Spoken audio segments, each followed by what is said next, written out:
everybody. Welcome to the regular Bellevue City Council meeting for December 9th, 2025. Let's see, we have Deputy Mayor calling in just for a portion of this meeting. Do we need to excuse him? If you would like to, you certainly can. He's only just going to be participating for the commendation for Councilmember Lee. Is there a motion to excuse the Deputy Mayor? So moved. Second. All those in favor say aye. Aye. Any opposed? Thank you. Okay, City Clerk, can we do a roll call, please? Yes. Mayor Robinson, Here. Deputy Mayor Malakutian. Thank you.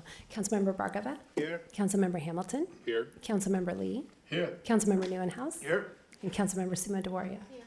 Thank you. Councilmember Lee, could you please lead us in the flag salute? Thank you, Madam Mayor. Please rise. I pledge allegiance to the flag of the United States of America and to the republic for which it stands, one nation, under God, indivisible, with liberty and justice for all.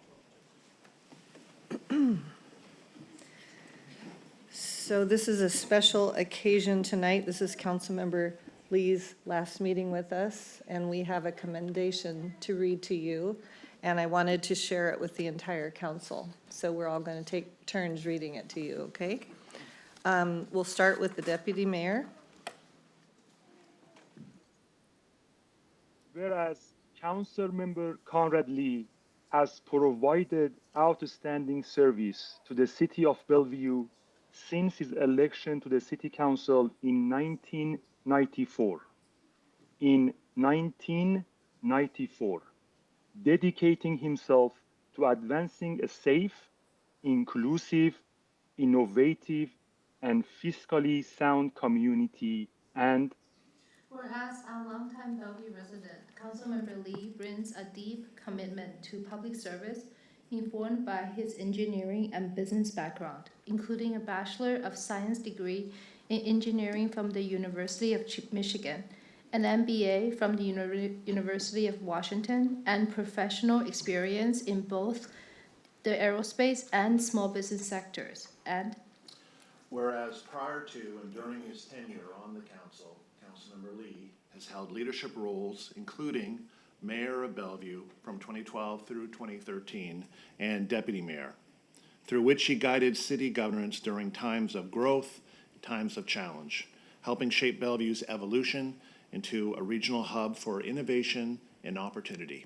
And whereas he has been a steadfast advocate for public safety, transportation and infrastructure, affordable housing, a cross-cultural center, and responsible economic development, while championing Bellevue's commitment to welcoming and including all members of the community, and has proudly upheld the city's strong tradition of fiscal stewardship, often playfully referring to himself as the fiscal hawk on the council. And whereas his regional and statewide leadership, including service on the Puget Sound Regional Council's Economic Development Board and Sound Cities Association Equity and Inclusion Cabinet and the Greater Seattle Partners Executive Council, has strengthened Bellevue's voice in the region and advanced equity, access, and opportunity beyond city limits. And whereas Councilmember Lee has consistently brought a collaborative and thoughtful approach to governance, working across sectors and jurisdictions to ensure policy and investments reflect the needs and aspirations of all Bellevue residents. And whereas his long dedication to public service continues to set a high standard for leadership and community impact in Bellevue. Now therefore I, Mayor Lynn Robinson, on behalf of the Bellevue City Council, do this 9th day of December in the year 2025, hereby commend Conrad Lee for his exemplary service, enduring leadership, and tireless commitment to making Bellevue a better place for all who live, work, study, and play here. thank you very much. Would you like to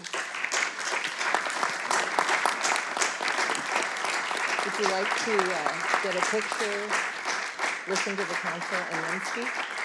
Okay, let's go do a picture.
We are each going to take a turn to speak to Councilmember Lee, and then we will give him a chance to speak, and I will kick us off.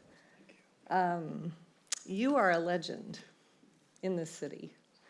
I first met you before I was on the council, you were attending every single Bellevue Youth Theater play and giving a very spirited introductory speech each time. And I just marveled at his commitment to the community and his involvement. You have showed support to the community at large, to businesses. You don't just know the Bellevue Chamber, you know every chamber in this region, and they know you, and you have supported businesses throughout the region. Your fight for the Cross-Cultural Center, and especially you are legendary among the many young leaders that you have met with and helped nurture, and whom I have come to work with, that have been the beneficiaries of your guidance and your teachings. And so you've really, really made a mark on this community. Before I was on the council, I remember how approachable you were. You always spoke to me when I came to talk to you.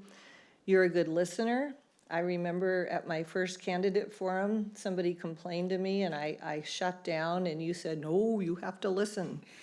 And so I became a better listener because of you. You won 8 elections. You lost 2. The first one you lost, you outlasted that person by 28 years. It's pretty remarkable.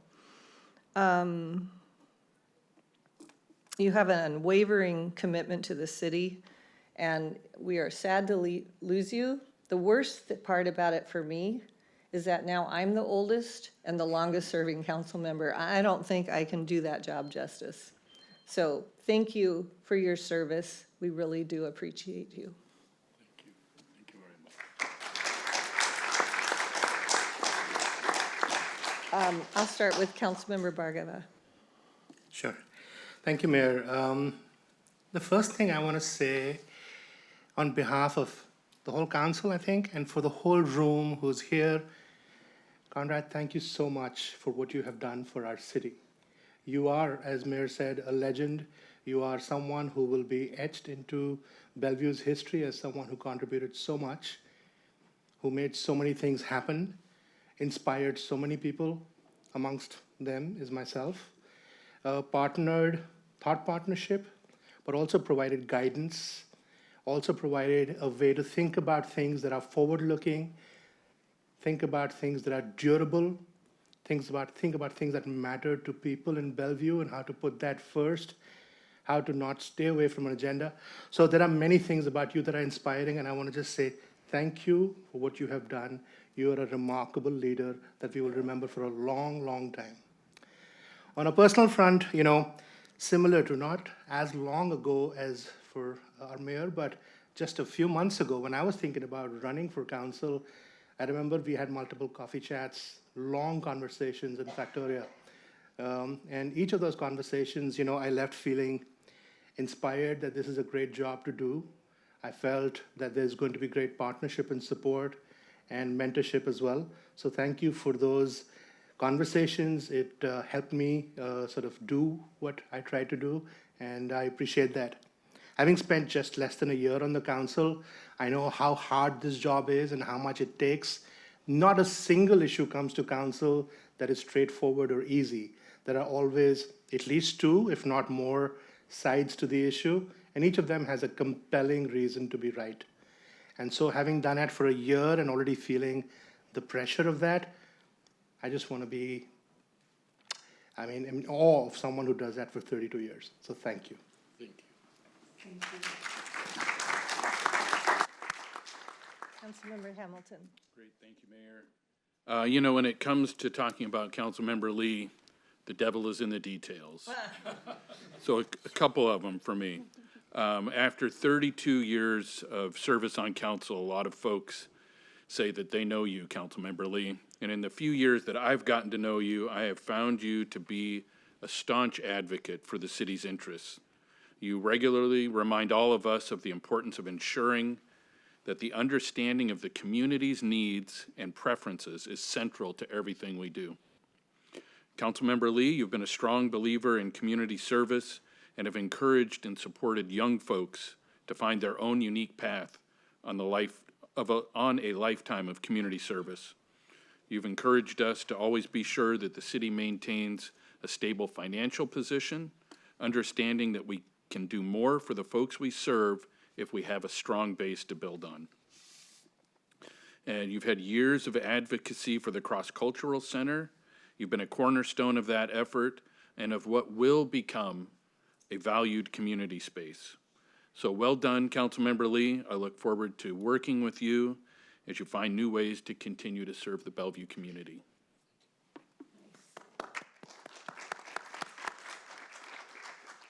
Councilmember Nunez. Thank you. And in true Conrad style, I will go past my usual 3 minutes this evening to pay proper tribute to Councilmember Lee. This is a bittersweet task this evening. Our relationship started over a plate of chicken feet at Dim Sum in Bellevue when we first met, and you are truly synonymous with Bellevue itself. It's amazing the 3 decades that you have served this city with steadiness, with energy, with devotion, and the energy. I hope I have the same energy level as you, Conrad, when I get to your age. Absolutely amazing. I can't believe it's been since 1994, but your impact on being the first minority member of the council, later making history as Bellevue's first ever Asian American mayor. I mean, these milestones aren't just personal accomplishments or achievements for Conrad, but I think they were turning points in our city, showing that Bellevue's leadership could reflect the diversity of its residents. And Conrad truly led the way in that accomplishment. As an immigrant myself, I've always been deeply moved as well by Conrad's words when he always described himself as an American by choice. I think that captures a gratitude, a pride, and a responsibility that comes with being an American and calling this special place home. But it also reflects the values that Conrad has. And the values that he's carried into public service each and every day. Even today, he's calling me, Jared, well, what about this critical area ordinance? And then talking with Joe Fain about sewer treatment. You are a true public servant all the way to the very end. You've been a tireless advocate for small businesses, champion for neighborhoods, and a voice for transparency. You've reminded all of us time and again that government needs to listen to the people that it serves. And what I remember most from your time on the council, Conrad, is your heart. You've always led with humility, always led with accessibility, and a deep respect for others. Whether we're celebrating a cultural event, or you're mentoring a young leader, or simply taking time to listen, you've always embodied that principle that leadership is about service. So your legacy is not only the policies that you helped shape, but in the lives that you touched. You've opened doors for diverse voices, you've inspired future leaders, and reminded us that Bellevue's strength lies in its unity. And as you step away, I know you'll continue to be a presence in our community. And while you may no longer be casting votes here on Tuesday night, your influence will echo every decision to make and keep Bellevue safe, vibrant, and inclusive. So I too just think that the entire city, all its residents, and you're hearing from your colleagues here how much we have enjoyed the time working with you, the impact that you've had on this city, and how much we are going to miss your vision, your courage, and your unwavering devotion to this city. You have given us the gift of your leadership. Thank you, Winnie. And I think as a city, we're better off for it. Thank you, Conrad.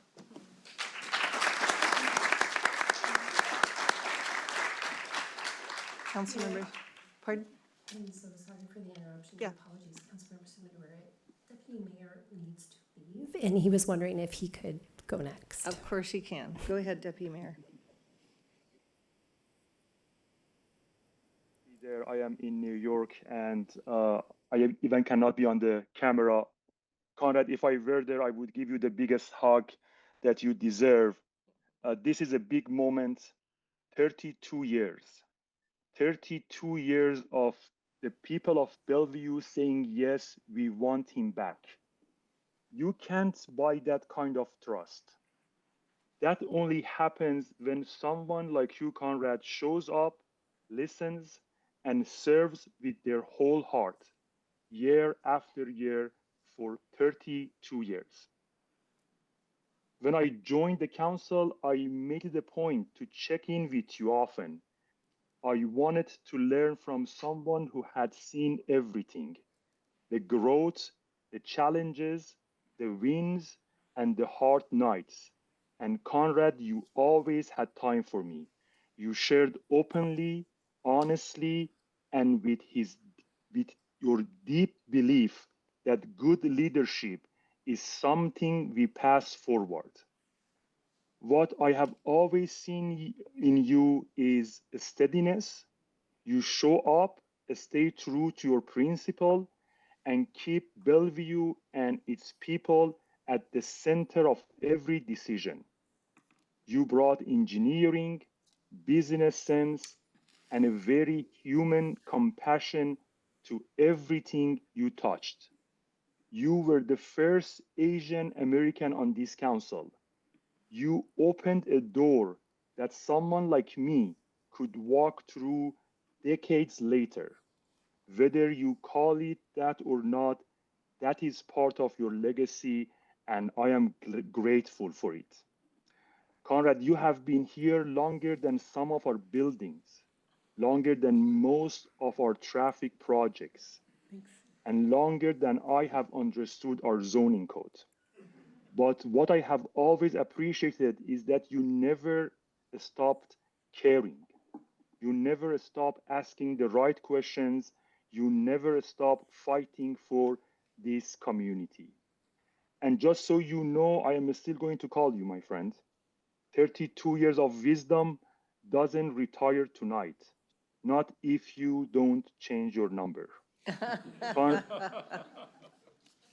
Conrad, your impact will outlast all of us. You have set a standard for what steady, principled public service looks like. Bellevue is stronger because of you. I am better because of you. And generations who may never know your name will still feel the effects of the choices you made and the heart you gave to this city. Thank you for everything, my friend.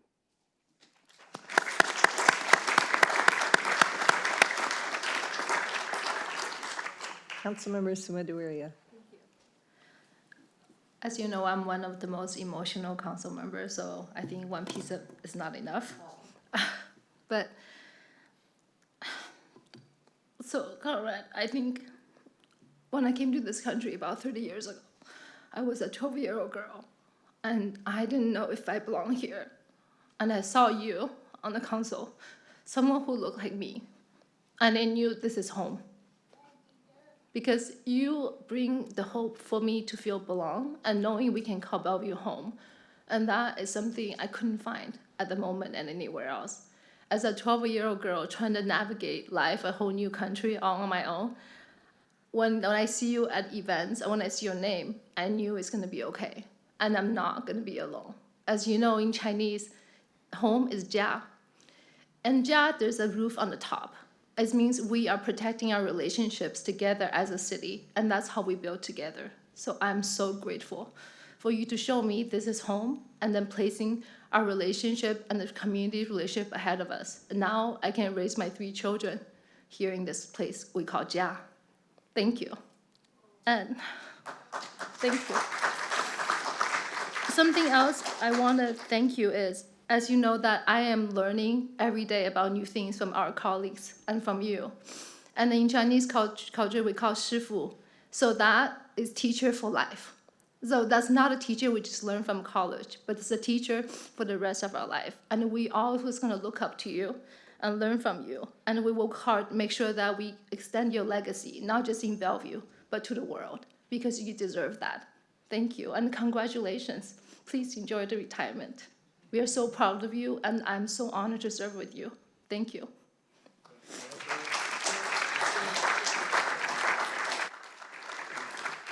And then our city manager, Diane Carlson. Thank you, Mayor, council members, and I hope I also don't cry here. I first met Conrad in 1994. I was at Association of Washington Cities, and he was already well-known at that point in time, coming in and working with cities across the state. I was so very lucky to come to work for Bellevue in 2000 and be part of the team that helped supported Councilmember Lee and the other council members during that time. So, Councilmember Lee, your time here is both remarkable and historic. I never anticipated I would ever be in a position in my career to say goodbye to someone who had been in elected office for 32 years. So I feel very lucky to be doing that on behalf of the staff, particularly here. You have no doubt spent more time with city staff than any other council member has and probably will. And you have always been incredibly supportive of the staff, grateful for their work and for their expertise. And as you've said many times, we're a team, and that has gone a long way with we can't count the number of staff, right, that you've worked with over the 32 years. So thank you for being that way and supporting the staff the way that you have. You've always pushed for innovation while at the same time making sure, as has been pointed out, that we were a fiscally stable community. And that is just a legacy that will outlast you, of course, and has really made Bellevue, contributed to making Bellevue what it is today. In terms of how you have interacted with the staff, you are well known, as you probably know, for your detailed questions to help understand the policy positions, but that has helped make great policy decisions over the years as well. You also have brought such an enthusiasm to everywhere you go for Bellevue. Everyone knows you love this city, and that enthusiasm brings people with you and has, I think, really also contributed to the legacy that you're leaving. It's just this incredible love for the city. So you've made a lasting impact. I'm sure that you know that by now. And on behalf of the staff, we wish you just a great retirement, and we thank you very much for your devotion to this city. And of course, we have a couple of gifts for you. Thank you.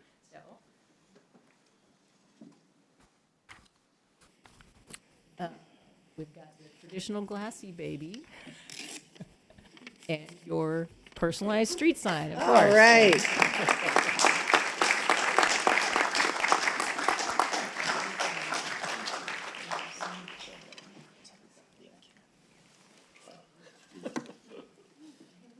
Wow, see, look at this.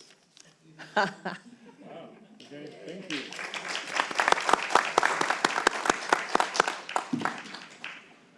Very much. Your turn. My turn? Yes. Before I sit down, I'd like to go over there, give my friend Claire a hug. Go for it. Thank you so much. Yeah. Thank you. And I probably should have, hugged everyone on the podium, but it would take just so much time, and we don't want to embarrass ourselves as dignified council members. We don't want to show our emotion. But, I hope today is a little bit different. So I will sit down and, sorry that you didn't hear me that well. Try it again. But I hope you see our emotion. It's really a very, very emotional time and also heartfelt. We just had a reception out there with the public. And I saw a lot of folks there, and a lot of people from the community. Some I know well, some I don't know well, but they all turn out, and they all pour their heart out, and they say nice things about me. And so I really appreciated that. So I didn't have a chance to say a few words, but I want to take this opportunity to say that I hear a lot of compliments, but I feel very deeply is what I can respond to, what I've done for my 32 years of service is really for the people that's out there that came to support not just me, but to support the city, because they are the people that actually that we have a reason to work for, to serve the community itself.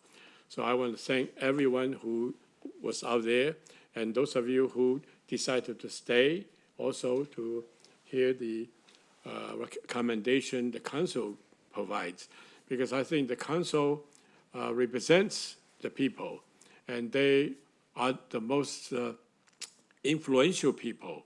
So I think they are the thing that can make things happen. So I believe that they represent, the pillars of the community. So I appreciate they giving me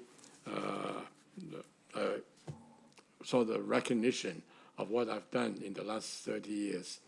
And I just want to start from the beginning, that I first of all want to thank my wife. I probably have seen most of you more than I've seen her during the last 32 years. So I've talked and known more know you than my wife. So I want to thank her. And I want to acknowledge my son, Chris, that's in the audience, and my daughter-in-law, Maria. And I want to also recognize somebody else who's my first youth intern from Interlake High School, Mason G. And he's a quite accomplished individual. And he went on to become a Rhodes Scholar, went to Yale, and went to Cambridge or Oxford. Oxford. See, that's a distinction. And he came back to Harvard Law School and got his law degree. But I thought he would just go out there and make lots of money. But he's very committed, dedicated to community service, because I believe the most important part of our service for the city of Bellevue is building the next generation of young people who will serve the community, who will learn how to engage, how to dedicate their life to continue what the people who came ahead of us. And I have the fortune to be just one of those that had the opportunity to serve. And the reason I was able to serve that long is because the people, they all are wonderful people that are willing to contribute and engage to the betterment of the community and of the families of their young people that find a place, opportunity to grow, like the mayor said, to live and to educate and to visit. This is a place bar none. When I came here the first time, I saw the potential. I saw Bellevue is such a wonderful place. And it's proven to be the case. I think people have continued to come to Bellevue for the very same reasons. So I believe in the value of doing the right thing for the right reason, for the right people. And I think you are the one that make it possible for me. So I want to really, instead of, I appreciate all the nice words that said about me, but it's a reflection of what you have given me the opportunity to practice, to learn, based on my value, which is being reinforced. Every time I do something that I feel that for the community, to the best of my ability, every time I interact with my fellow council members, I feel that I'm being empowered. And that's what gives me energy. Like, Council Member Jared mentioned, I have lots of energy and a lot of value, I believe, because I'm energized by all of us. We, as 32 years in the council, we have served with many, many council members. we all have different backgrounds, we have different beliefs, we have different values, so we don't always agree on the same thing.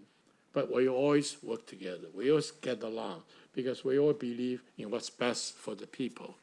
What's best people is, to me, is I think Councilmember Hamilton mentioned, it's the fiscal responsibility. We got to make sure that we can only spend what we have, what we're willing to, what's going to benefit the community. And I think we always come to the same conclusion. And before we do that, to answer that question, we have to analyze, to be critical thinking, to see what the community's benefit, what individually benefit, what our future benefit. And we have a community that is no longer what it was when I first came here. When I first ran for election, we have less than maybe 5% minority. Now we are over 50% minority. So that is maybe one of the accomplishment. You mentioned a lot of things that attribute to me. Actually, it's not just me. When you say something you attribute to me, I think we all share in this effort as a team, because one person cannot accomplish all these things, maybe not even one thing. It takes a team. So we may disagree oftentimes, but we always come to the same conclusion. We all listen to the public. We work for the public. We understand what the public wants. We do the best to make sure that the public benefit is in our topmost of our mind. So I really am fortunate. I'm going to just take another look at a few things that were mentioned to reinforce what I'm saying. I appreciate the mayor saying that about Bellevue Youth Theater. That's really my biggest pleasure, is that we have a youth theater that accepts people with any background, any ability, whether young and old. They are free to join a group to learn about expression, learn about working with other people. If they don't know how to act, they learn how to act. They watch other people act. If they don't know how to sing, they follow other people, just follow their step. If they don't know how to dance, they just do the same thing. And nobody's rejected. So I think that has really brought the city together, this essence of we accept everyone, and we make them as part of the family, as we mentioned about Cross Culture Center, because we have lots of people who are here, but they are strangers, they have different handicaps, different barriers, the language barriers, culture barrier, they don't know the community. So I think in order for them to work together, they have to learn about each other. So I think it's important to provide, the city can provide the resources and encouragement, the opportunity for them to learn about each other. Once they do, they find out we are all the same. We're all children of God. Doesn't matter which God you believe in, but it's the value that we have. We're all the same in God's eyes. So by learning that, we actually can start working together to accomplish our common goals. So that's the reason why we believe young people are so important, like Mayor said, because the youth theater, the Youth Link, that's another wonderful group. And I have lots of young people that I have a foundation that have young people that work with me. I encourage them that they can learn when they're young to be learning how to work with other people. So as Jeff mentioned, I appreciate you can follow my guidance. I'm always forward-looking because I'm always learning. Because when I work with young people, they have lots of great ideas. They never say no to anything. They think it's something that we can always do. The young people become inhibited when they learn from other people, from especially adults, that this is not possible. That cannot be done. So they start not to be thinking, looking forward. So I think it's what I've been learning. I learn from them, and I provide my experience, whether it be success or failure. Another one is, I appreciate you say that was in the detail, because that gives us opportunity for us to think, to really discuss, consider, think long-term, think big pictures. And I think we've lived here long enough that we know the Rome is not built in one day, it takes time. So I'm a real, strong advocate for community needs. And also talk about, let's see, one more thing is,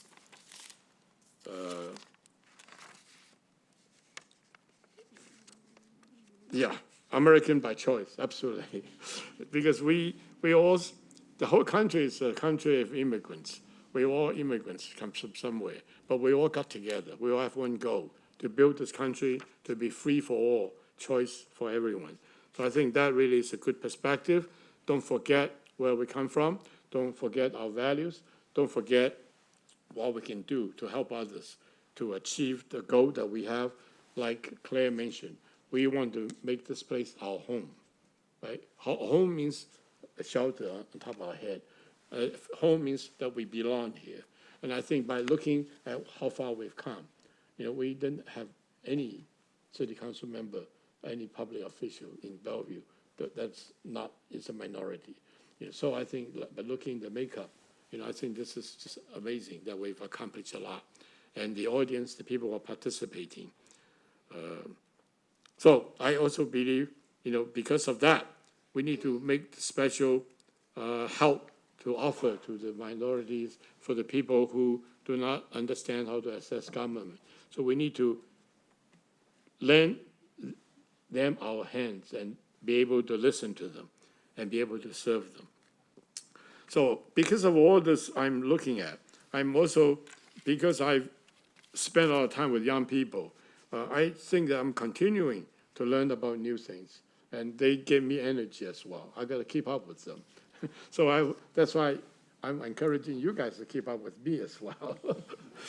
So I think we need to move forward. We need to show up. I really appreciate Mo. When he said that, he's not here, I don't know whether he's still on the line, but he really touched me by saying that, we need to be people-centered. We need to have human compassion, because this is what we live for. That's what we need. When I left my home in China, went to Hong Kong, and came to the United States, I did not have a home. I did not have a country to call home. I was somebody who escaped one government system and to another one, and with no friends, no family, no connections, but I have to survive, and it's not easy. So ultimately I got to the United States, and I was very lucky to be naturalized, be American by choice. Now every time I listen to the national anthem, I feel that it's important. We must remember, we know that a free country, freedom doesn't come free. It takes work, and we have to work at it. We cannot take it for granted. We cannot relax. So I think this is what keeps driving me, that we never stop working for this country.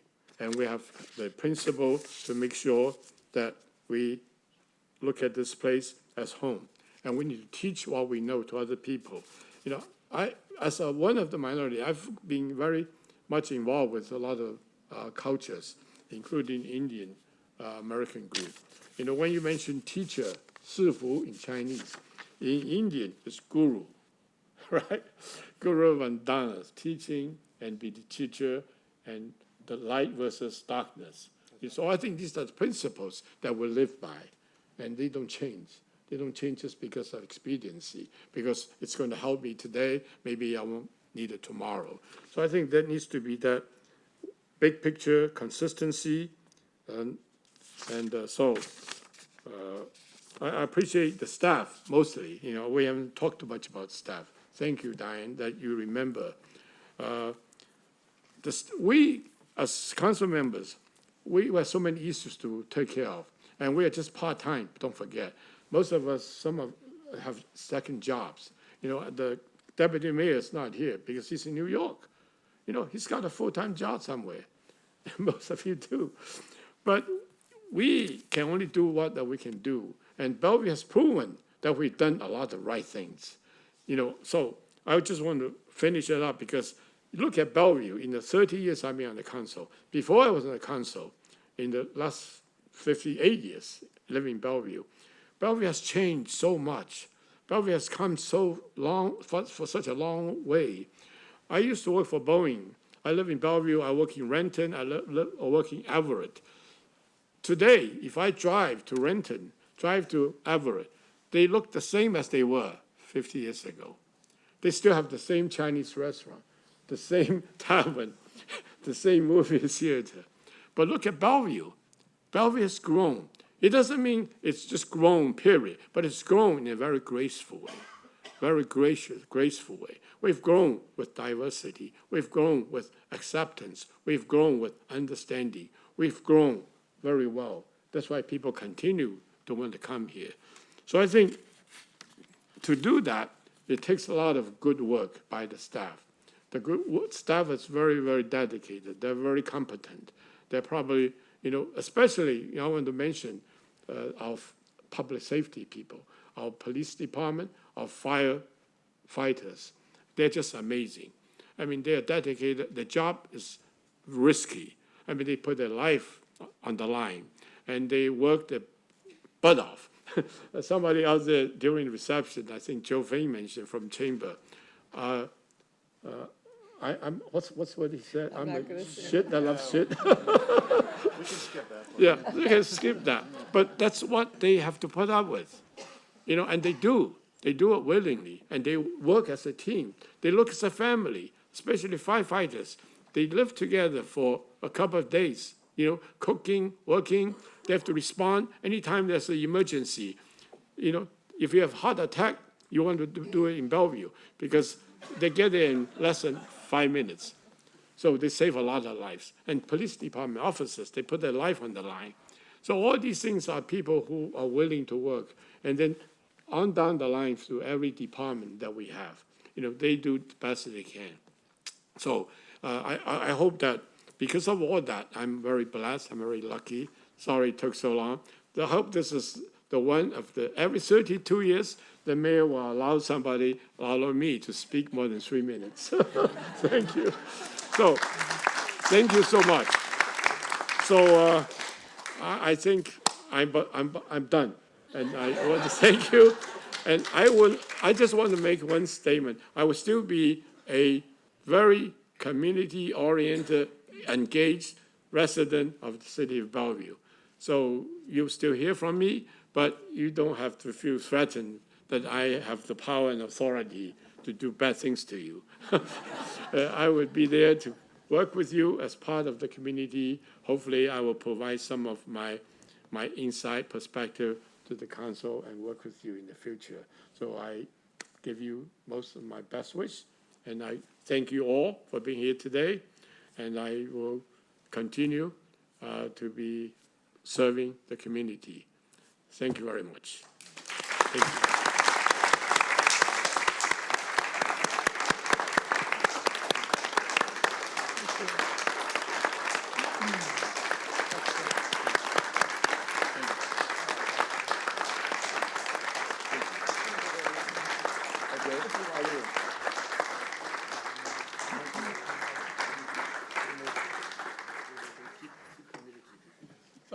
I was told that I can give everybody a hug.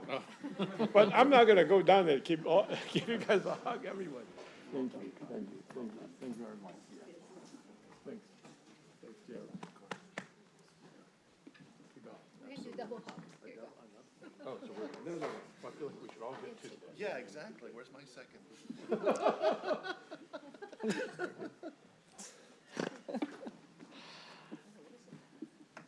Okay. So the next thing on our agenda is swearing in. And we had an unusual situation this year where we had 5 elections. We don't usually have that, but we had 2 appointments last year. And so those 2 seats had to be run for reelection. And then we had 3 seats elected to 4-year terms. So all of those positions are going to be sworn in by Judge Lisa O'Toole, presiding judge of the East Division at King County District Court. She will be performing the swearing in for us. And so with that, we'll have, what? Did I miss something? Approve the agenda.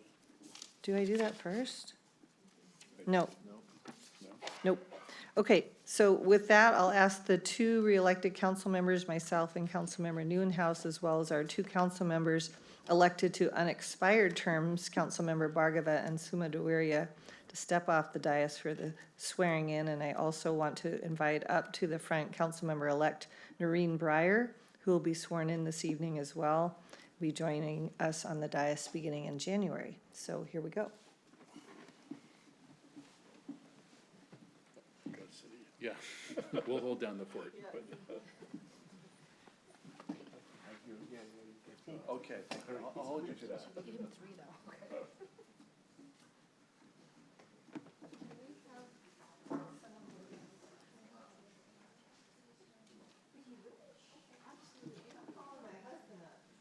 Mr. Watson? Mr. Dan Watson? Mr. Dan Watson? He's not listening to you. He doesn't get to come off now. This is my life outside the council. Dan?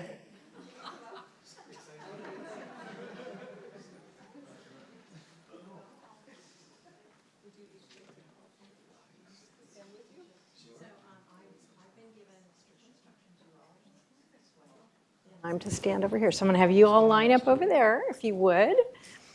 Our video folks have given us instructions. Please. Oh, sorry. All right.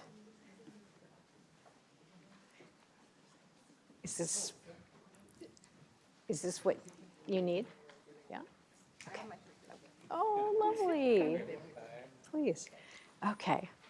All right. So each of our council members has a copy of an oath to follow along. And it's my honor to be here to swear you in, the newly elected as well as the re-elected. So just repeat after me as we go along. I'll have each of you please raise your right hand.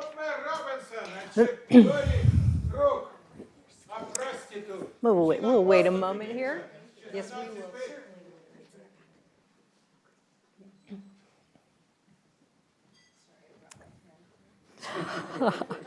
It wouldn't be a meeting. Indeed. So I'll please have each of you raise your right hand. I, and state your name. Do you solemnly swear and affirm that I will faithfully and impartially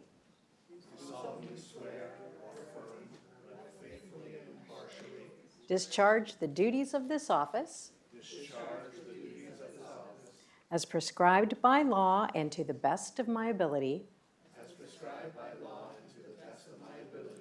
and that I will support and maintain the Constitution of the State of Washington and of the United States of America.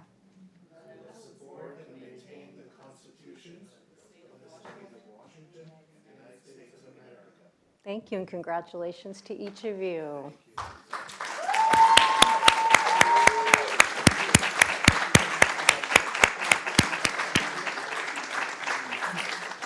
Congratulations.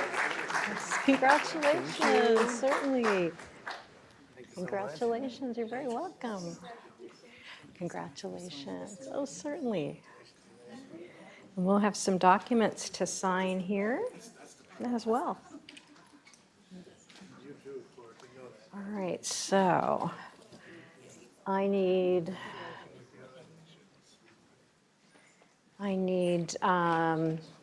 the mayor, Mr. Councilmember Nieuwenhuis, and our newest council member. We're all going to have some documents to sign, and we'll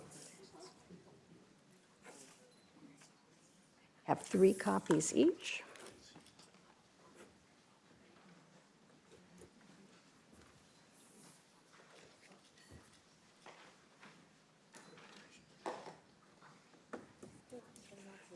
Yes. There you go. Certainly.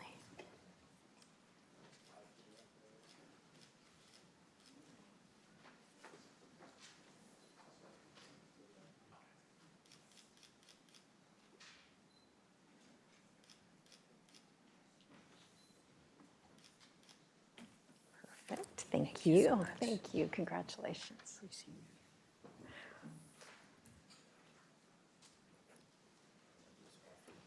think all three go to Ms. Carlson.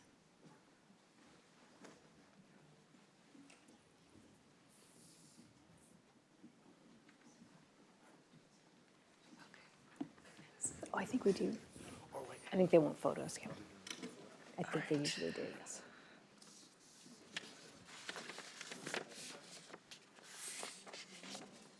Yes. Okay.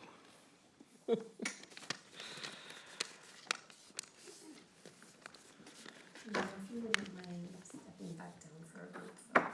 What's that? Oh, that's right. Back down for a group And I will present these, I think, to you. Yeah, thank you. All right. And so, where do you want us? All right, we'll put our mayor in the middle, maybe. Yeah. Where do you want me? There we go. Wonderful.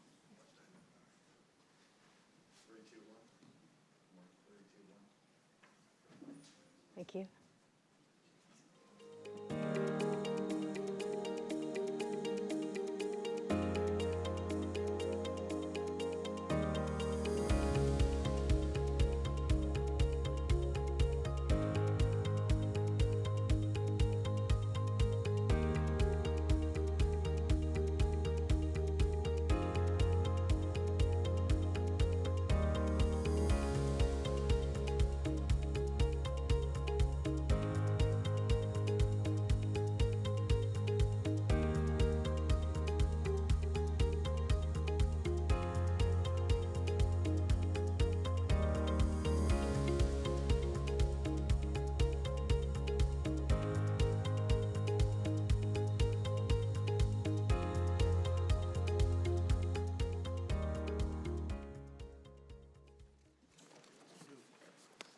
Okay, do I have a motion to approve the agenda? I move to approve the agenda. All those in favor said aye. Aye. Any opposed? Okay, City Clerk, do we have anybody signed up for oral communications? Yes, thank you, Mayor. This evening, there are 5 pre-registered speakers. So before I start going over the list of names, I'll go over a few of the rules that the council has in place. The total time for oral communications is for a period of not more than 30 minutes, and all topics must relate to City of Bellevue government. People speaking to items on tonight's agenda will be called first, and then if time remains, people speaking to items not on tonight's agenda will be called. In both of those categories, the presiding officer is authorized to give preference to those who have not spoken to council within the last 60 days, or who will be speaking on items that will come in front of the council within the next 60 days. Each speaker is allowed to speak up to 3 minutes, and only 3 speakers are allowed to speak to any one side of a particular topic. And then finally, I want to remind everyone that in compliance with Washington State campaign laws regarding the use of public facilities during elections, no speaker may support or oppose a ballot measure or support or oppose a candidate for election, which includes one's own campaign. Anyone speaking on those topics will be asked to stop. With that, I will call our first speaker, who is Chung Chen.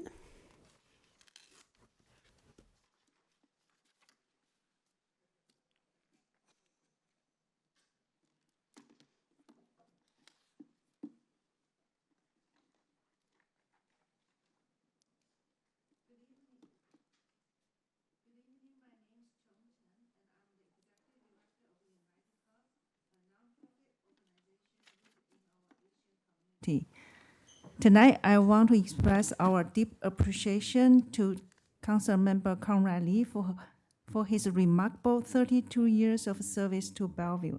His dedication, leadership, and commitment to representing and uplifting our diverse community have left a lasting legacy.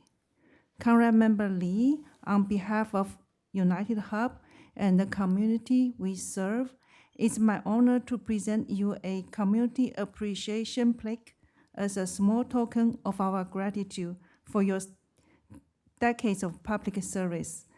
Thank you for everything you have done for Bellevue, and we wish you all the very best in your next chapter. Thank you.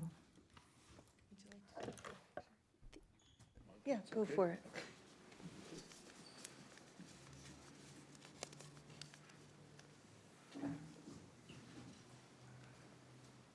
Thank you so much. Yeah. Thank you. Yeah. You okay? Thank you.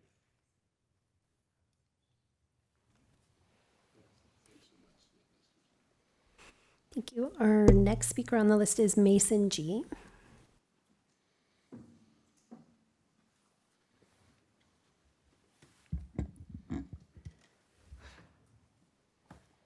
City Council, good evening. Thank you very much. Mr. Lee, I want to address my remarks today to you. 3 minutes is not enough time for me to summarize everything. And I think a lot of what I will say has also been echoed by the honorable council members on the council already. In 2011, I gave you a cold call, and I can't believe that almost 15 years later, I can still see you being at the helm of the leadership for our incredible city here. As you had mentioned earlier, I had globetrotted a little bit in terms of education, and there was one thing that I always remembered, and that was to be the type of leader that you have shown and proven to be. One who has stuck to his values in times easy and hard, and to show us what it is like to be a champion for our community. I remember in 2011, 2012, I was your first intern. And that was the year that you were elected to the mayorship. And it showed me what it is like to be a minority in this country, to take the reins of a great city and to grow it into the metropolis and the icon that it is today. I kid you not, when I was in the UK, when I'm in China, in cities across the world, everybody knows this city. Because this city is the symbol of innovation, of technology, and of leadership. And that is in no small part due to your leadership. I wanted to thank you for everything that you have done for our next generation. That includes me. It includes students who come after me. And I want to tell you that your legacy is us. Your legacy is the future of this city. Nay, it is the future of this country. And I have no doubt that for generations to come, people will remember your name and will take the flag and walk the path that you have walked. Certainly, I will do so. And has been a great honor to have known you so many years. And I just wanted to close on one note, which is you are a legend. And everybody in this community thanks you for your service. Thank you very much.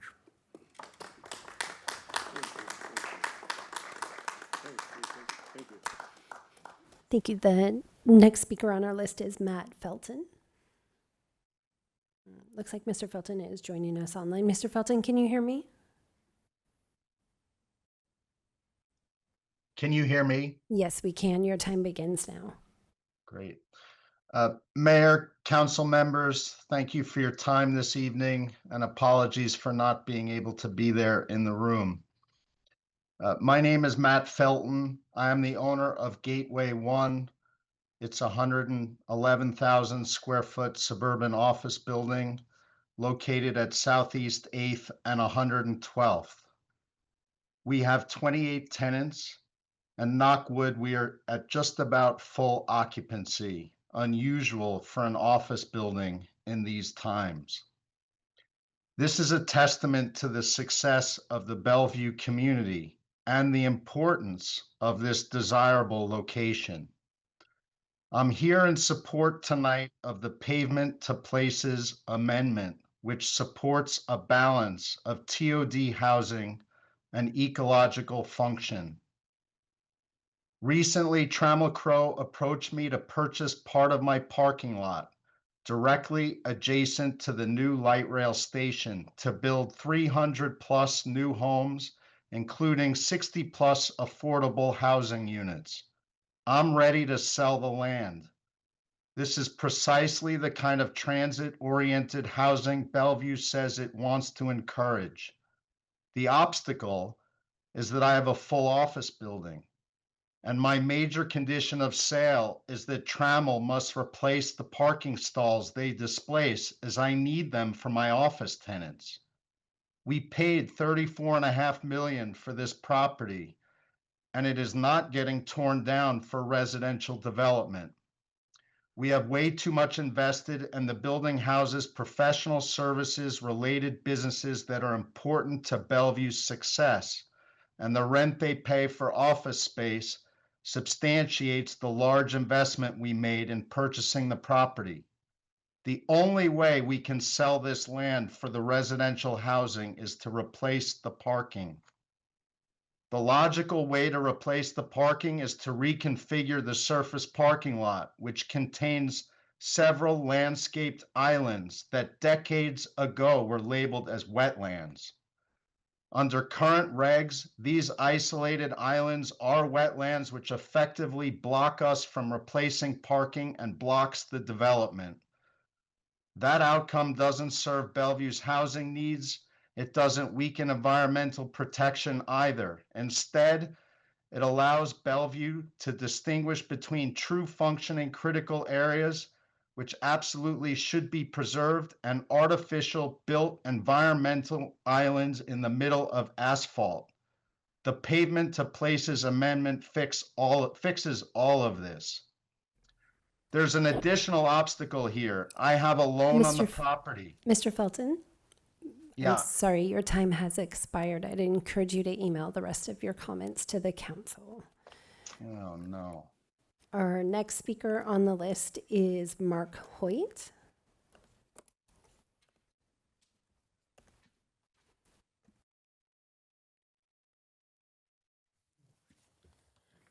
Hello, City Leadership. My name is Mark Hoyt with Trammell Crow Residential. We are the developer of middle-income housing all over Puget Sound region.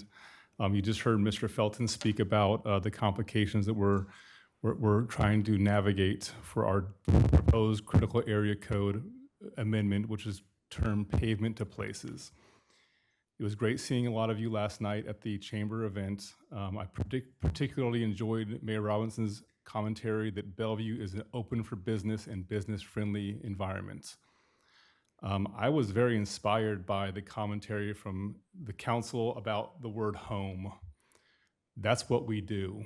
We are trying to create a new development that will provide 300 homes, 60 of which will be affordable.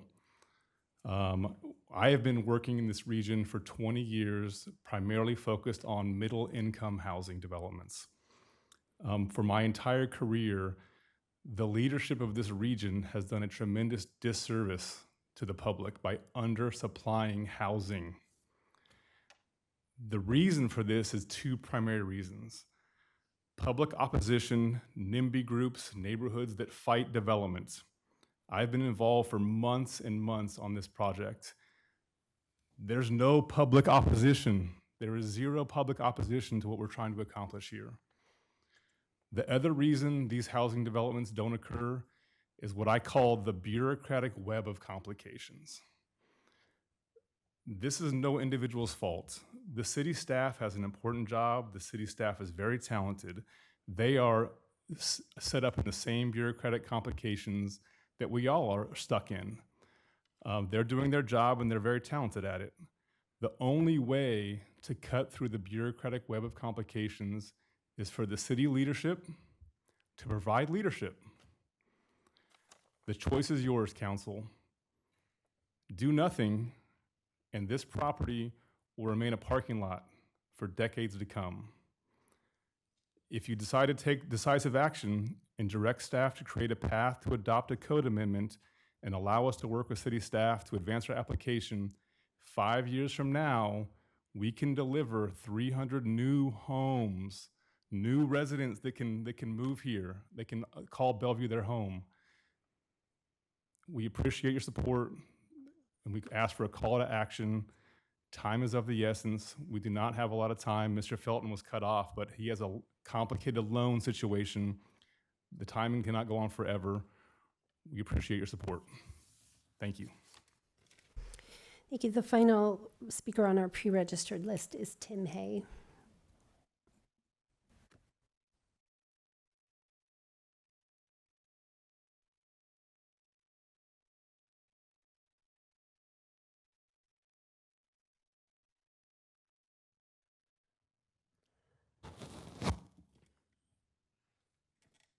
Good evening. Let's discuss the expensive misuse of stream typing. Not all streams have fish. The neutral experts in ecology, fish, etc., which the city hires, have typed our streams. F for fish bearing, N for non-fish bearing. It'll be a huge financial windfall to developers if they receive a city designation of N with its requirements for far smaller buffers, among other things, in place of those recommended for the type F streams. An employee in your planning section has sent out 2 separate emails with the following expectation, quote, any new permit application or request for some type of activity in or adjacent to a stream would have to provide an evaluation that includes the typing of the stream based on field evaluation, including determining the location of the ordinary high water mark for delineating buffers.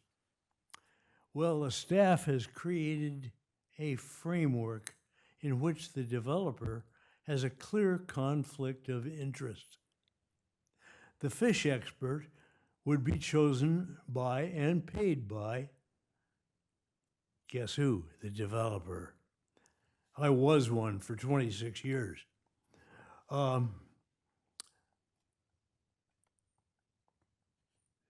The staff framework would essentially be an opening for a developer to try to prove a negative, meaning no fish, an impossibility.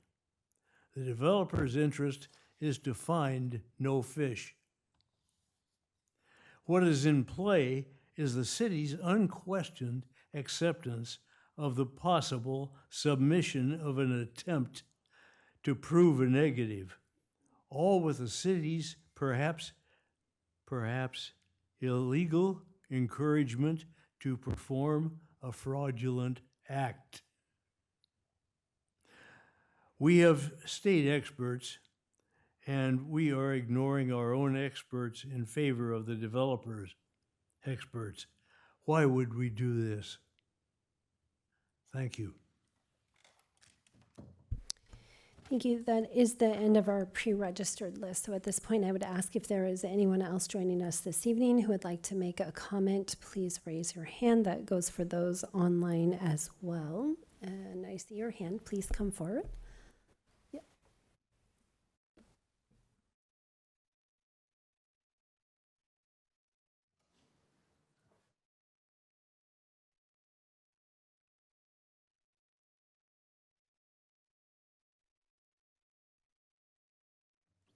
Good evening, Council. Happy Advent. And thank you, Conrad, for your service. I, again, am here for the issue of parking. I've asked to be notified when I can get together with you to discuss some changes in the parking laws. I would like to help you improve residential parking. I'm not talking about commercial parking or streets that don't have any parking because they're thoroughfares. I'm asking you to get back to me on that. And I want to compliment where the potholes have been filled. And I will continue to report where there are potholes. And there are some on Northeast 12th between about 128th, I think, and no, it can't be 100. Between 124th and the next street must be 120th or something, down the hill, west. There's a pretty big one. And there are some others. So I sent an email, or I tried to send an email this morning. I don't think you got it this morning. You might have gotten it late this afternoon. And also, I'd like to meet with the traffic people for some insights on making the traffic flow better, making the traffic lights work better. Thank you. I did not see any additional hands, Mayor, so I'll turn it back to you. Okay, so we have some council business to take care of. We need to determine the procedure for electing our mayor and deputy mayor at our council meeting on January 6th, 2026. The default method is Robert's Rules of Order. But in the last, I think, 6 elections, we have given direction to use the simultaneous voting method. So I would like to ask for a motion on a preferred method. I move to adopt a temporary council rule authorizing conducting the January 6th, 2026 elections for mayor and deputy mayor by voting all nominees simultaneously using the simultaneous voting method of voting. Second. Okay, any comments or discussion? All those in favor say aye. Aye. Any opposed? Okay, thank you.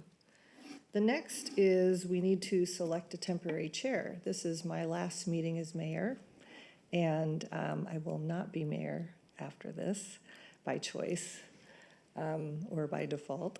And so we will need to select somebody to temporarily run the beginning of our next meeting until the new mayor is selected, and then we will hand them the gavel and they will continue to run that first meeting.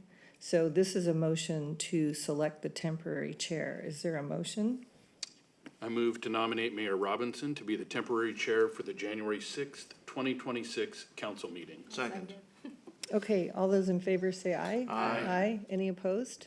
Okay, thank you. We got that done quickly. All right, next up is the consent calendar. Is there a motion to approve the consent calendar? I move to approve the consent calendar. Second? All those in favor say aye. Aye. Aye. Any opposed? Okay. Does anybody need to take a break? Yeah, you want to take a break? Okay, we will take a little break. Sorry for everybody who's here for the meeting. We'll be back at 25 after.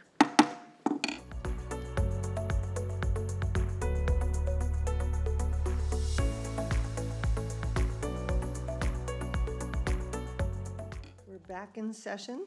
We have an ordinance and a resolution. We're doing the resolution first. I'll have the city manager introduce that for us.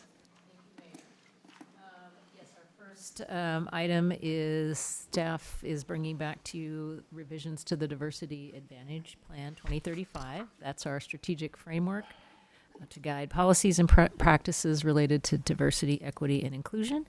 And at the study session in November, council requested some modifications, and staff is here tonight to explain those and to seek council consideration to approve the Diversity Advantage Plan.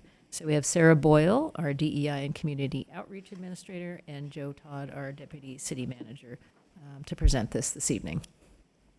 Great. So Mayor, council members, I'm just going to turn it over to Sarah Boyle. She needs another introduction. Thank you. Good evening, Mayor, council members. We're happy to be back presenting this to you. So we are going to present some very brief updates on the plan.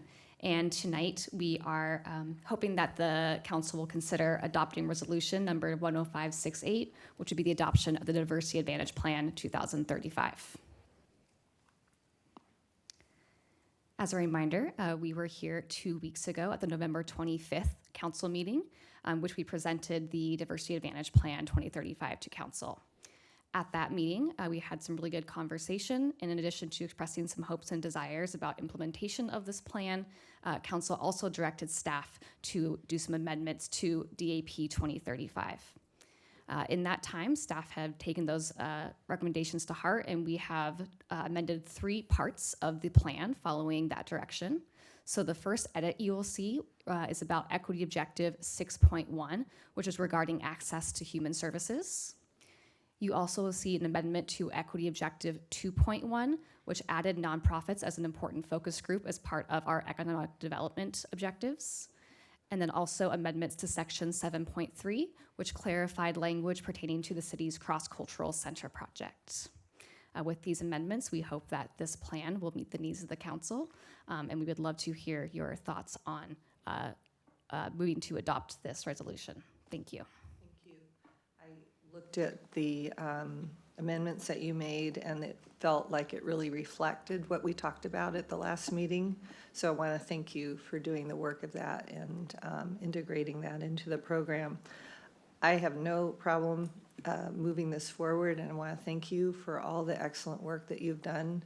It's been a tremendous process for you and very inclusive of the community and all the stakeholders. And so I'm very proud that our city has the capacity and the staff to do work like this. Thank you. Any comments or questions on this? Do you have your hand? No? Okay.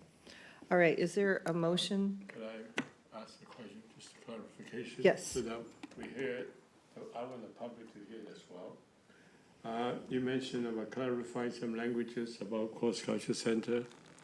I believe that you revised the specific phrase that is Cross Culture Center.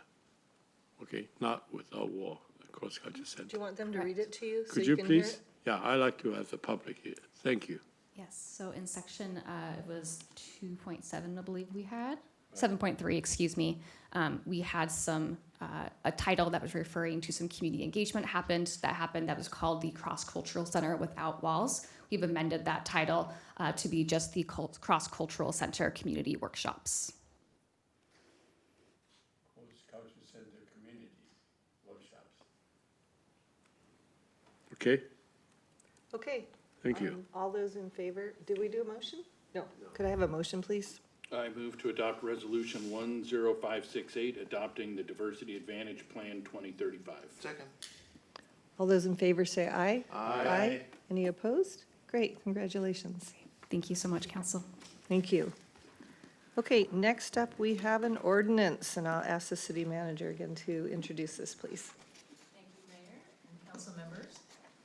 This evening, we have Director Rebecca Horner and Nick Whipple and Kirsten Mant from our Development Services Department. They're back tonight to briefly review the Critical Areas Ordinance Land Use Code. And this is in strike draft as directed by the council to come back this evening. They are seeking council consideration to approve this ordinance tonight, in part to meet the state mandate that requires us to have an updated ordinance by the end of the year. So with that, I will turn it over to Nick. Great, thank you. And good evening, Mayor Robinson and members of the council. We are here tonight to talk about the Critical Areas Ordinance update. We are seeking council direction to adopt the Critical Areas Ordinance. That's ordinance number 6894. For our agenda, we just want to recap briefly on the update process, and then Kirsten will walk through at a very fast pace the general scope of the Critical Areas Ordinance that's before you tonight. We'll recap the November 12th study session and then seek direction to take action. Starting first with the Critical Areas Update process as a refresher, this is a requirement under the Growth Management Act. Cities have to periodically review and update their critical areas ordinances. That's on a roughly 10-year cycle. We are using or charged to use best available science as we update our code, and then conduct a gap analysis to figure out which areas of the code need to be amended to meet some of the recent state law changes as well as best available science. So that process has been followed and led to the draft code, which was reviewed by the Planning Commission and ultimately recommended to you all. We wanted to just highlight what this LUCA is intended to achieve. This has been a lengthy process with quite a lot of stakeholder and community input. The updated code is widely viewed as a success because it does responsibly balance strong environmental protections with the flexibility needed to meet our housing and job growth targets. We are also hearing that this land use code amendment is being cited by some organizations as a model for other jurisdictions to follow, particularly as it relates to the innovative mitigation provisions. The code does strengthen safeguards for our high-quality critical areas. It improves degraded stream segments through incentive-based tools, and it offers innovative options for more challenging sites. At the same time, it streamlines and simplifies the review process and removes some of our restrictions that were really limiting some of the growth that we were wanting to see.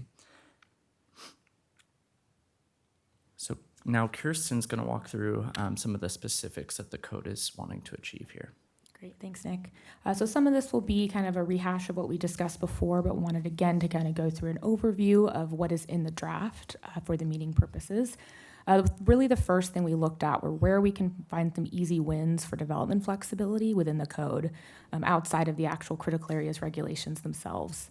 One of those being a density intensity calculation that reduces yield. Similarly with lot coverage reduction, some restrictions on middle housing we'd originally implemented back in June, and then reducing some of the complexity in our setback section for buffer setbacks.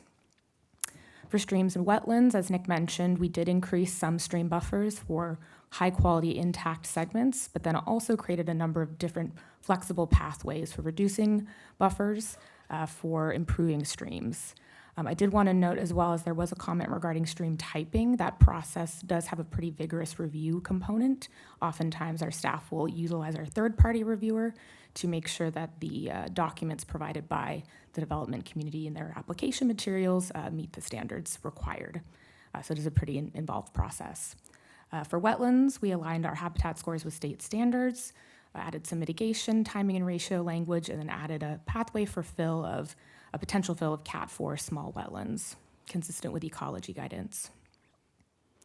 Geohazards and critical aquifer recharge areas. Geohazards was a big topic for looking again for some easy wins for when we may not want to consider a slope a hazard if it's man-made or can otherwise be modified to remove the hazard, really trying to base this off of safety and geotech reports.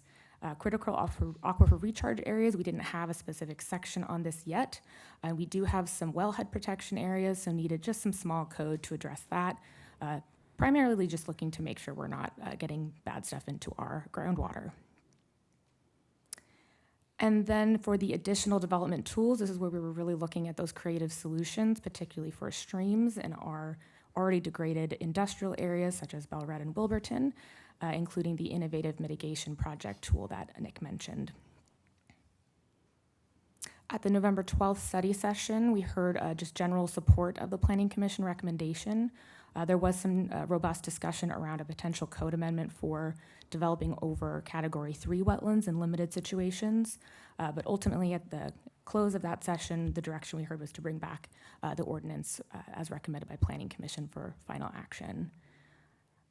And then next steps are right at the very end of this slide, a few weeks away from the December 31st deadline, and looking forward to wrapping up the project. And so again, our direction for council consideration is to consider adopting the ordinance as drafted. And that is what we have for the presentation. Okay, thank you very much. Can we start with a motion? I move to adopt ordinance 6894 relating to critical areas, revising the city's development regulations governing critical areas and revising other related development regulations to comply with the state mandated update deadline of December 31st, 2025, amending chapters 20.20, 20.54A, 20.45B, and 20.50 of the Bellevue Land Use Code, amending parts 20.25D, 20.25H, 20.25L, 20.25P, 20.25Q, 20.30D, and 20.30P of the Land Use Code, providing for severability and setting an effective date. A Scribner's for 20.45A. So is there a second? I second. Okay, great. All right, let's open it up for discussion, comment. Councilmember Hamilton, would you like to start us off? Yeah, great. Thank you, Mayor. Rebecca, Nick, Kirsten, thank you. I am really pleased with how well the critical areas update has turned out. I think one of our community members put it best when saying that the update is an important step toward unlocking housing opportunities in the city while achieving meaningful habitat restoration and protection. A number of important questions are answered by the update. We can now go about some of the city's most important business because we have a clear understanding of how we protect and enhance our critical environmental areas. The update includes a great deal of community input. I appreciate all of the time and expertise that community members have given to this effort. Tremendous effort from Rebecca, Nick, and Kirsten. There were so many moving parts, questions, and opinions for them to consider and react to, and you did it with the high level of professionalism, care, and intelligence that you bring to all the work you do. I also want to thank you for scrambling to respond to my interest in considering how we might be able to look at Category 3 wetlands in such a way as to support housing development in TOD areas when mitigation efforts can support an overall improvement to on-site wetlands enhancements. I really appreciate the additional analysis and information on our Category 3 wetlands, the thoughtful research into practices in other jurisdictions, and following up with the city's technical consultant and Department of Ecology staff is really helpful. After reviewing the staff response in the report, I'm satisfied with the current critical areas draft as written. I know staff are committed to working with applicants to find solutions that support our housing and development goals. I encourage housing suppliers to work with staff, guided by the ordinance I expect we will adopt tonight, to fully explore the newly added development flexibilities as well as all other existing code adjustments and modification options. I'm confident that there is a workable path forward that does not require further changes to the critical areas ordinance. And I'm equally confident that our staff is fully committed to working with all developer and housing suppliers to get to yes on the full range of development projects that want to get moving in Bellevue. Again, great work. I'm ready to move forward. Thank you, Mayor. Thank you. Councilmember Sumadawaria. Thank you, Mayor. Thank you for listening. Also dive into the questions that I asked, I think offline too. And I want to acknowledge Nick, like providing the statement about the net zero reporting requirement from the state. That was very clear. Thank you for doing that, because it states that it does require us to protect all functions and values of critical areas to ensure no net loss of economic function. And I know that our community member really cares about that. The fact that there is a higher law regulation requires to do that. So which means good. It means holding us accountable, make sure that we're protecting the ecosystem as well. I am grateful that we are adding the clear language about how the pathway to how to get to the wetland category 3. One ask is have we made any effort to make it very clear for possible future developers, like how to achieve that pathway? If anyone wants to get certified for category 3. Yes, we did add in some updates to the code to define or better define what a qualified professional looks like. And then the direction is that development community would have to engage with a qualified professional to do that typing and to determine what are the exact constraints on their site or the critical areas on their site. So we have updated the code just to make sure that it's really clear what it means to have a qualified professional look at a site. Okay, thank you. Yeah. That's all my question. Thank you. I also want to thank the great body of work that you have embarked on with this, and the quality of work is reflective in what we're looking to adopt tonight. So just outstanding work all around. Really appreciate the overall balance on environmental protections, but also looking at and taking into consideration a lot of the development pieces of it as well. Certainly the as it relates to the stream segments or improving protections for critical areas, all that is well reviewed, and the consultants and the others that we used to get to that point was all very, very important. I think that, again, that work reflects it. I just have two questions. One, regarding Tim Hayes' comments, and Kristen, I think he mentioned some emails back and forth with you as well. Could you just clarify that a little bit in terms of and I think I had his phrase correct in terms of proving a negative, what maybe he's referring to, or maybe what the disconnect is in terms of what the policy we're looking to outline or implement here? Sure, and I'll mention that that process is really the standard process. It's our current process. Okay. And it's the standard process for all cities. I used to do current planning, and in Bothell, we had a ton of critical areas permits.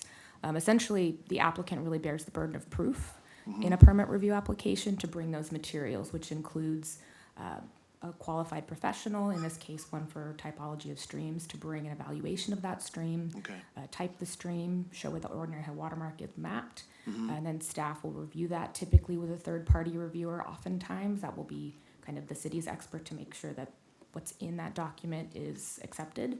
And then that's kind of the process that we go through to ensure what's there. We do have a lot of that mapped, but oftentimes that data is a bit old.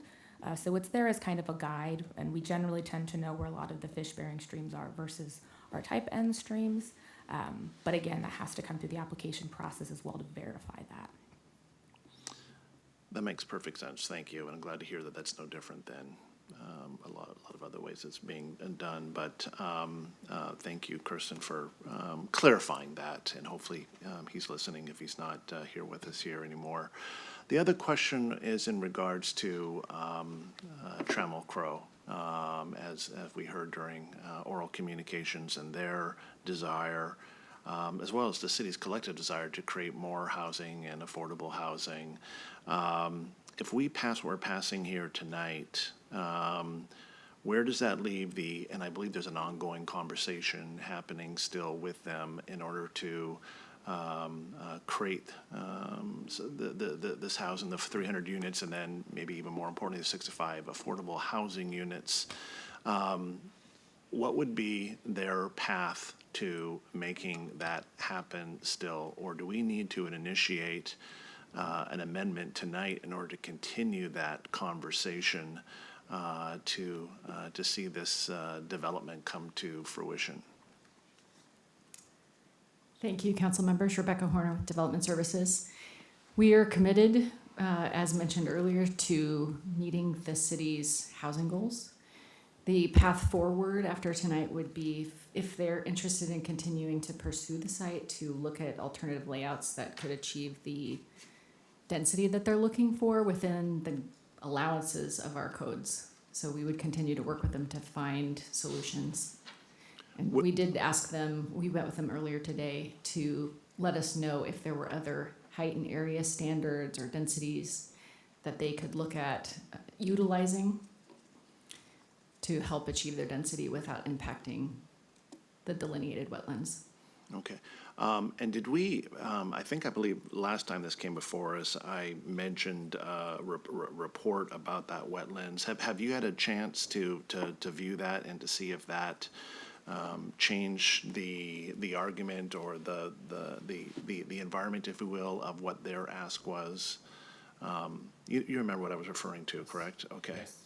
And they did submit, their attorney, I believe, submitted that wetland report last week.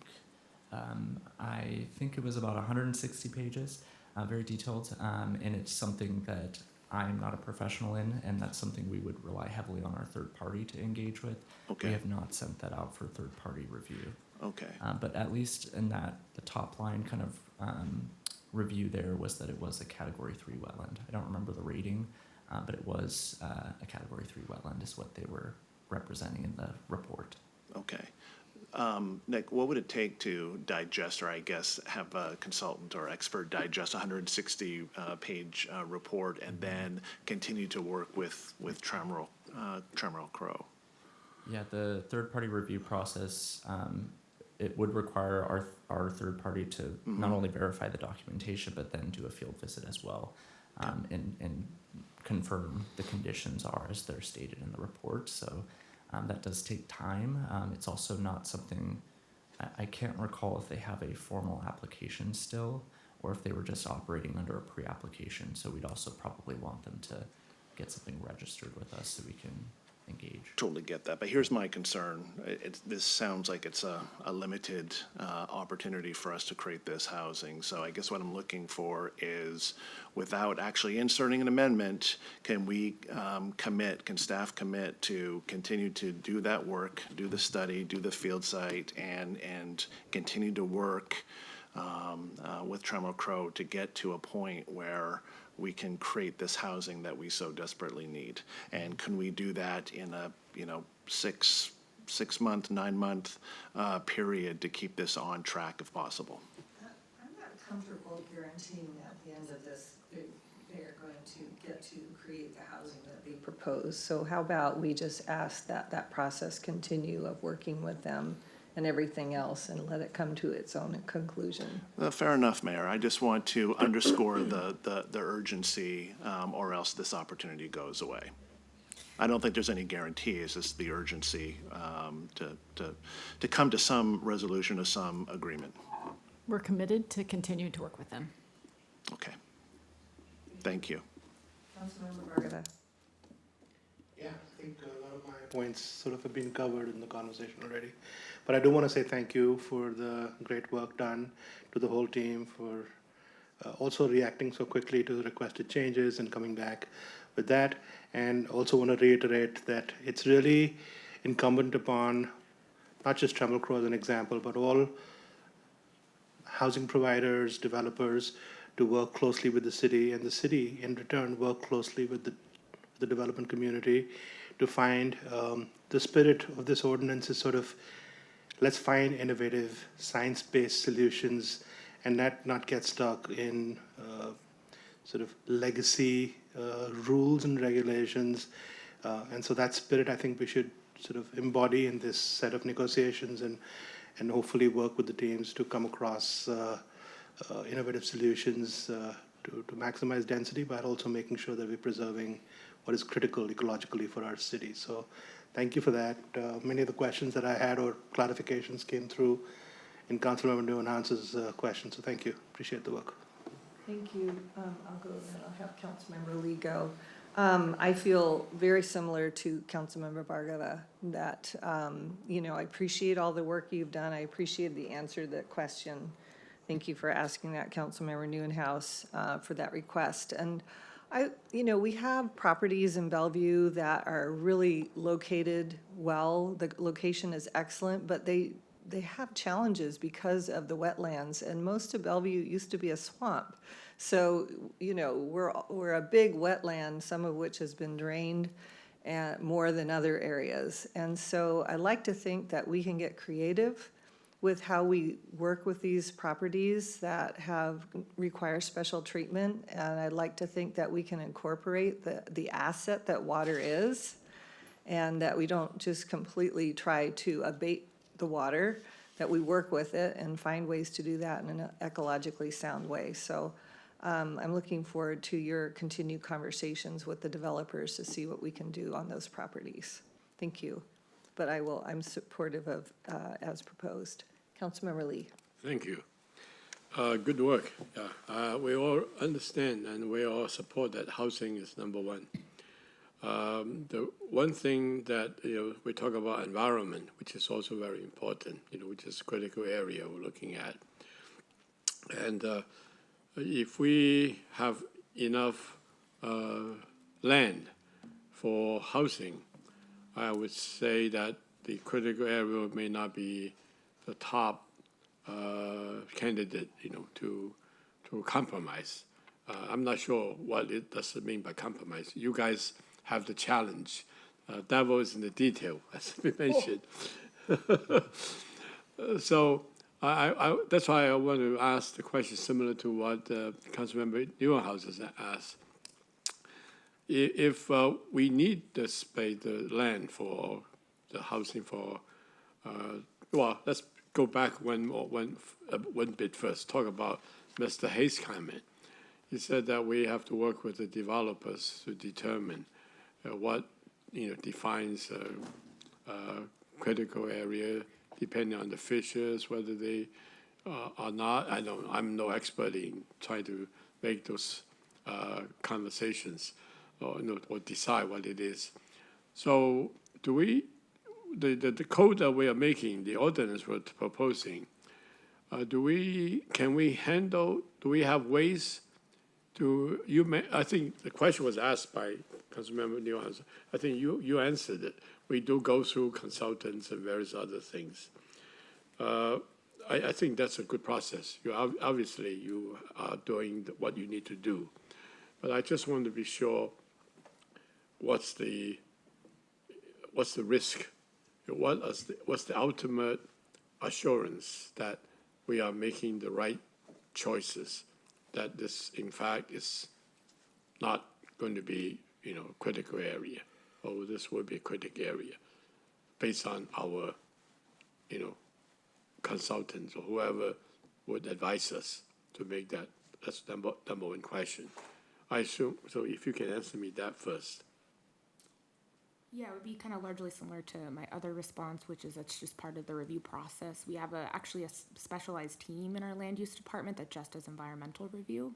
And so they work together and with our third-party reviewer and their management staff, if there's questions that come up for maybe some more complicated sites, to confirm what is in the application materials and ultimately issue a determination and a decision. Okay, so we're comfortable, we're confident that we will be able to make the right choices, right decisions. Yes, and like I mentioned, this has been That's good. the That's good. process, I and want to hear it's that. really kind of a standardized process. Because Yeah. Mr. Hayes seemed to have some concerns that maybe, the final determination may not be, what it might truly to be. So I'm good. I'm going. Second question is regarding Tremont Code. Wanted to build affordable housing there. Does the ordinance actually, do we need to do something with the ordinance? We were questioning when can they do it, what do they need to do it, whether in fact that they can go ahead. And if we determine that affordable housing or middle housing, in fact, can be enhanced by building in that area. So what does it take? Just you're going to work with them, I know, but is there something that is tied to the ordinance that we're going to approve today, or it's going to be something separate that you'll be working on? As the team mentioned, the ordinance represents a balance of development opportunity, flexibility, and protection of the environment, environmental resources. So we're committed to working with any applicant on this property to try to maximize the potential housing opportunities, but maintain that balance with our ecological resources. Okay.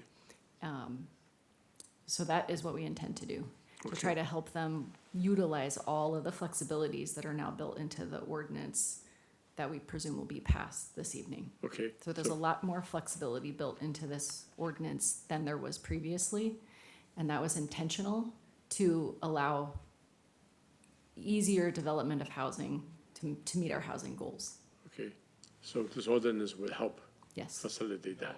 Yeah, but the ultimate decision is still whether it is, critical area or not, whether it's in fact, and whether indeed it's important to have the houses built there in that area to compromise the intent of the critical area. No, that's not be the case.